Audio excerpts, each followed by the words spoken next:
Alright, this is lesson 7.1, equivalent rational expressions. This is our first lesson in Unit 7 on rational expressions and equations. This is kind of like the trigonometry unit in that it's a standalone unit. It's not really going to connect to a whole lot of things that we've done so far this year. We are going to build on some things that we have worked on a little bit in terms of factoring and solving some equations. All right. I think this is a unit that you guys will somewhat enjoy, and I think you'll find it that you can be quite successful with it. All right. So let's get started here. When the numerator and denominator of a fraction are integers, the fraction is a rational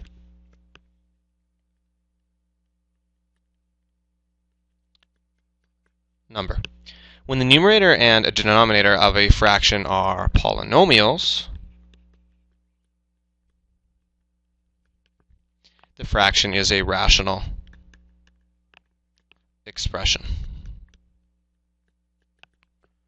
Alright, so the first thing that I want to do is I want to give some examples of what rational expressions are and what rational expressions are not.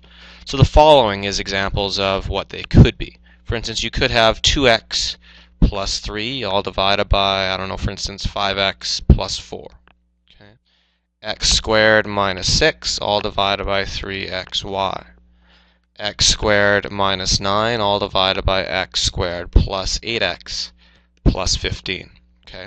It's almost easier to define what they cannot be. All right, so basically anything that's in a fraction in terms of a over b, like so, is going to be a rational expression with the exception of these. All right, and so we'll make a little note right here. You cannot have roots of variables or variables as exponents. And so we'll give you a couple examples of these. For instance, something that has a root of a variable. You couldn't have, for instance, x squared plus 4 all divided by 2 and then the square root of x. This is the deal breaker right here, this root x. All right, so we can't have something like that. So make sure you look out for those. In addition, we can't have some variable or some base with a variable exponent, I should say. So we couldn't have like 2 raised to the power of x. That would be the deal breaker for one like this. So again, you cannot have variables as exponents, so that's why that one would be a problem. All right, let's push on. Rational expressions are not defined for values of the variable that makes the denominator 0. These are called non-permissible values. This is something that we dealt with a little bit earlier in the year, so we should be familiar with these. So I want to play around with this a little bit. I want you guys to get the hang of figuring out what when something has a non-permissible value. So as we know, I've talked to you guys about this before, in mathematics we cannot divide by 0. All right, I've given you the example that it does make sense that I could say take 0 apples and distribute them across 4 people. I would just give each person 0 apples. But going and taking 4 apples and distributing against 0 people doesn't really make a lot of sense, right? So that's one little example that I can give you. I've told you that your page can explode sometimes when you divide by 0, so we got to make sure that we are careful. So to determine the non-permissible values when you get a rational expression, you're going to have to do this with basically every question in this unit. All you do is you take whatever denominator that we have and we set it not equal to 0, and then I'm going to solve. All right. So I focus in on my denominator right here. I have x squared minus 9. I'm going to set it not equal to 0. From here then, I'm going to bring, there's a couple different ways you could do this. You could factor this, noticing that this is a difference of squares, or you could bring the 9 to the other side. That's what I'm going to do. Now I'm going to take the square root of both sides, and this tells me that x cannot equal, remember when you take the square root, you don't just get plus 3, you also get plus or minus 3 like that. So positive and negative 3. So what that means, folks, is that if you were to take positive or negative 3 and put it back into this equation, you would get a denominator that is 0, and we cannot have that. All right, so always remember, we just take whatever the denominator is and we set it not equal to 0. So here's another one. So what I'm going to do is, I notice that this is a trinomial. I'm going to try to factor it. I look at this and I see that I have numbers that multiply to give me 16 that have a sum of -8. That would be -4 and -4. Since they're both the same, we would say that x cannot equal 4. Okay, there would be two that would basically say that x cannot equal 4, but because they're the same, we just need to write it once. So those are our solutions. Okay, let's go on to the next page. A rational number is in simplest form when the numerator and denominator have no common factor other than 1. The same is true for rational expressions, which is what we'll be dealing with today. It may be necessary at times to write the number and denominator in factored form. So we've done a lot of factoring this year, so hopefully we should be pretty confident with our factoring skills by now. I'm going to give you a bunch of different ones to factor in this unit. When two rational expressions are equal, they're equal for all the values of the variable for which both expressions are defined. So what we're going to do here is we're going to take a look at these examples that I have here, and we're going to try and simplify them. Before we simplify, though, what I always want you to do is I want you to get your non-permissible values. For this lesson, what I'm going to be doing is I'm going to be calling your non-permissible values your NPVs. So let's deal with this. We have my NPVs for this question. What I do is I simply look at the denominator right here. What would turn this denominator into being a 0? Well, do you see, since everything's being multiplied, if A was equal to 0, that would be a problem, because everything would then be 0. And if B was equal to 0, that would also be a problem. So basically what you do is just take whatever the denominator is right there and set it not equal to 0. Now let's go ahead and let's try and simplify this. Okay. Now this is going to call upon some of your skills from even grade 9 and grade 10, where you had to simplify exponents. First of all, -25 divided by 35. I notice that there's a number that goes into both of those. The number that goes into both of those is 5. So when I divide by 5, I have -5 over 7. Now I look at my a's. A cubed divided by a. If you remember, when we have the same bases and we are dividing, we subtract the exponents. This gives me a squared. This would be b squared, subtract b to the 5th. That gives you b to the -3 in the numerator, but I'm going to leave it down in the denominator because we always want our exponents to be positive. And lastly, c just stays as its own. Okay, so that's the first one. That would be your final answer. I've stated what my NPVs are. You're good to go. Let's try another one. This next one, right? I take what my NPV is. So your NPVs over here, you look at the denominator, you just take 3x, set it not equal to 0. When you divide by 3, you notice that x cannot equal 0 again. Okay, that's going to be common. Not all the time, though. People get into that frame of mind where it's just the NPV is always x cannot equal 0. That's not the case. Now, solving this question, what am I going to do? I'm going to always try and factor if possible. So I notice that in the numerator, I can factor out a 3x.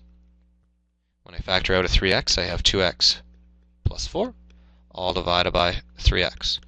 From there, I notice that these 3x's are the same, so those can cancel out. And my final answer is simply just 2x plus 4.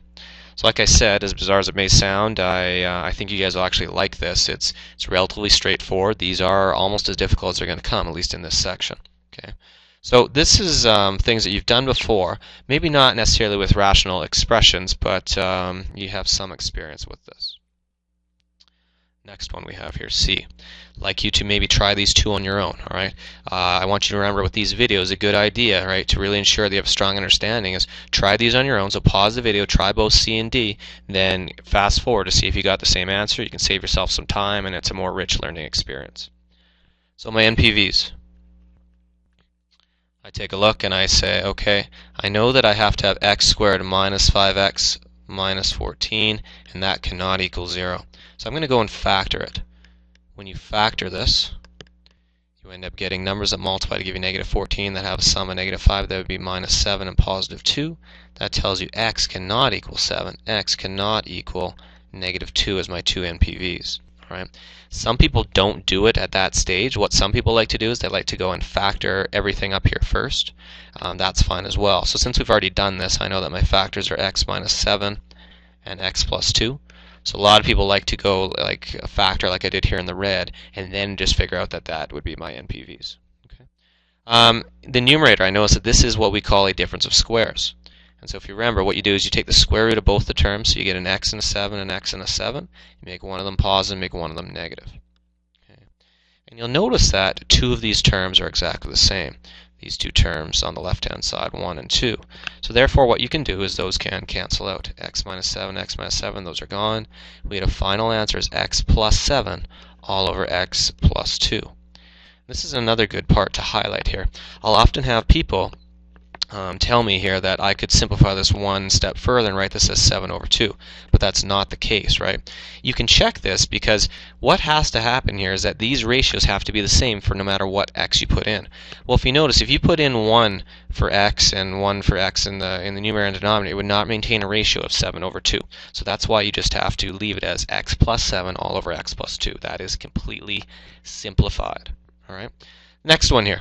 What I'm going to do this time is I'll show you a different way we can do it. Instead of writing your NPVs first, I'm just going to go ahead and I'm going to try and factor everything. So when you factor everything, notice that this is a difference of squares. You get 3 minus x and then 3 plus x.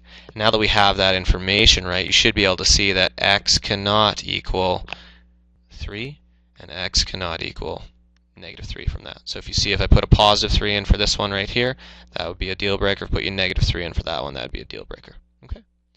Now what I'm also going to do is I'm going to go and try and factor the numerator. So notice this is a AC type question, or at least we'll try.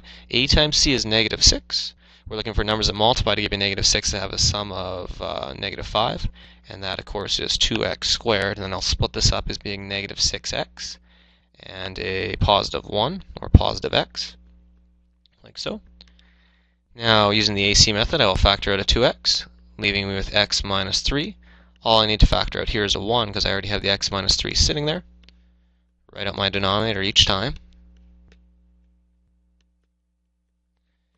And then my factors in the numerator are 2x plus 1, x minus 3, all over 3 minus x, and 3 plus x. Okay. Now this one's another one that's kind of unique. That's why I chose this as an example to show you. For instance, I'm going to highlight this right here and this right here.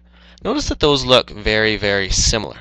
Well, they're not quite the same though, right? Notice that in the numerator the x is positive, in the denominator the x is negative, and same with the 3 and the 3 here. What you can do is if you see that those things are very similar, they're just kind of the opposite. What I'm going to do here is I'm going to factor out a negative from the numerator. When you factor a negative from the numerator, this is going to change to be, all right, this has negative x plus 3, and then everything else just stays the same.